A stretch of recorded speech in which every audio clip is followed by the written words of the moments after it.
নিজৰ জীৱনটোক কেতিয়াও খং নকৰিব, বেয়া নাপাব, কিয়নো আপোনাৰ দৰে এটা জীৱন আন কাৰোবাৰ বাবে সপোন হ'ব পাৰে। বিবাহৰ পিছত সুখ সকলোৰে ভাগ্যত নাথাকিবও পাৰে।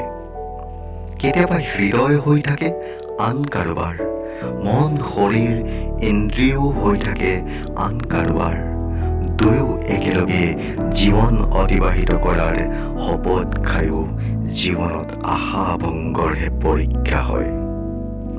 বহুত আপোন সেইজন, যিজনে আপোনাৰ মুখৰ মাতটো শুনি আপোনাৰ সুখ আৰু দুখৰ অনুমান কৰি ল'ব পাৰে। ভগৱানে আমাক কেতিয়াও দুখ কষ্ট শাস্তি নিদিয়ে, আমাৰ কৰ্মইহে আমাক দুখ কষ্ট শাস্তি দিয়ে।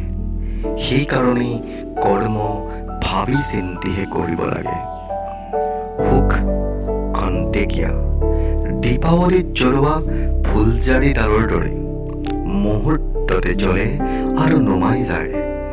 কিন্তু ধূপ সদায় উদাস হৈ লাহে ধীৰে জ্বলে আৰু নুমাই যোৱাৰ পিছতো বহুত সময়লৈকে সুগন্ধ থাকে।